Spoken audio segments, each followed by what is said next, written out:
Market failure. Market failure occurs when the production or consumption of a good or service causes additional positive or negative externalities on a third party that is not involved in the economic activity. In other words, when the market forces of demand and supply fail to allocate resources efficiently. Here, the third party are those people which are not involved with the production or consumption of that particular good or service. Market failure may be caused by the following: production of goods or services which cause negative side effects on a third party. For example, the production of oil or the construction of offices may cause damage to the environment and a loss of green space. Production of goods or services which cause a positive spillover effect on a third party. An example is training programs such as first aid or coaching skills for employees, which create benefits that can be enjoyed by others. Consumption of goods or services which cause a negative spillover effect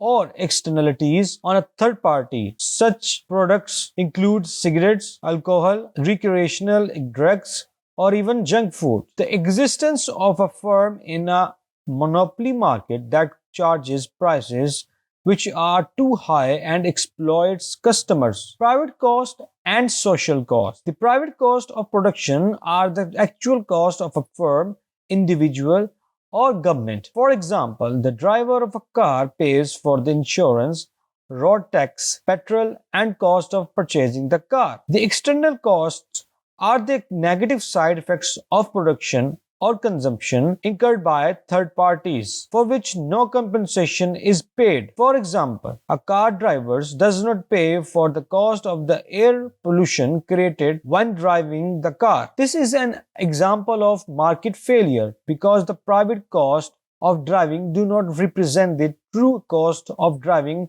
to society. The true cost of a car journey is called the social cost. So, social cost equals private cost plus external cost. Some of the common external costs are air and noise pollution caused by factory, cigarette smoke, too much spending on advertisement, government intervention. Governments try to solve market failure in a number of ways, such as by imposing tax on the price of a demerit good with the aim of reducing its demand. Here, what is demerit good? It is the goods which have high external cost like alcohol, cigarettes, recreational drugs, and junk food. High external cost means that their consumption is injurious to the people or the society and their side effects are more than benefits. In this figure, the tax imposed on a packet of cigarettes causes the supply curve to shift from S1 to S tax. The tax is the vertical distance between the two supply curves. As a result, price increases from P1 to P2 and the quantity of cigarettes demanded decreases from Q1 to Q2. The demand for cigarettes tends to be price inelastic. Why?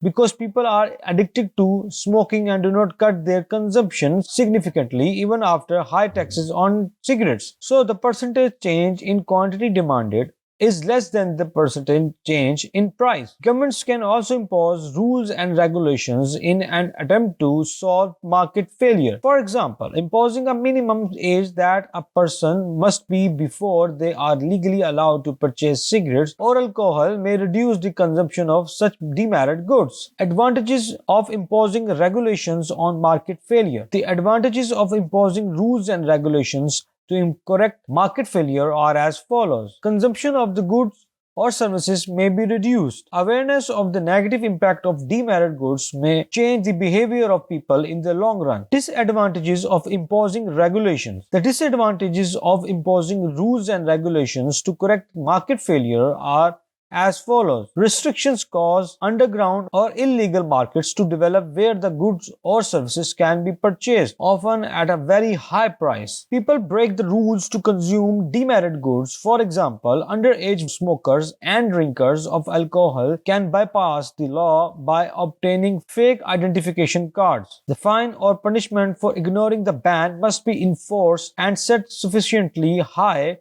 to discourage consumption of the goods or services. A third approach to correcting market failure is to use education and advertisement. Many schools educate students about the negative side effects of smoking and alcohol, conserving resources versus using resources. All economic activities invoke social costs and benefits, at least to some extent, and every decision has an opportunity cost. See Chapter 1 for opportunity cost. For example, the decision to allow a firm to build a factory on a green field has a cost to the environment through the loss of green space, increased road traffic, and potential pollution. But it also brings jobs to the area and create businesses. Production and consumption of goods and services uses the Earth's resources and can cause damage to the environment. It is therefore important that economic development today does not compromise the lives of future generations. Private and social benefits.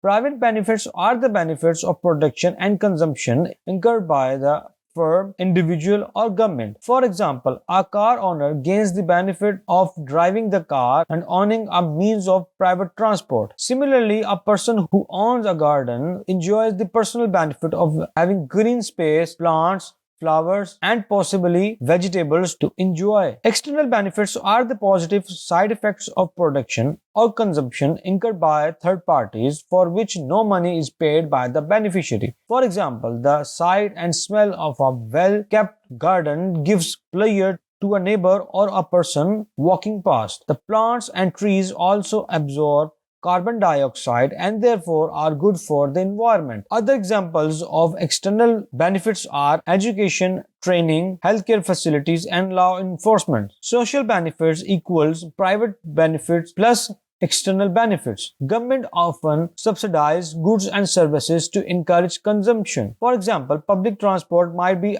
subsidized to encourage people to use buses and trains rather than private cars. This figure shows the impact of a subsidy on the demand for public transport. The bus and railway firms receive a sum of money from the government, which reduces their production cost and causes the supply curve to shift from S1 to S2. Price falls from P1 to P2 and the quantity demanded increases from Q1 to Q2. An increase in the use of public transport should lower congestion and reduce the amount of pollution caused by driving cars. Therefore, the subsidy reduces external costs created by driving. Public expenditure versus private expenditure. Governments provide certain goods and services free of charge to their citizens, for instance, education, healthcare facilities, public libraries, parks, museums, and public roads. Private expenditures are the spending made by the people for their own use. For example, buying food, car, house, and home appliances. That's the summary of chapter 5.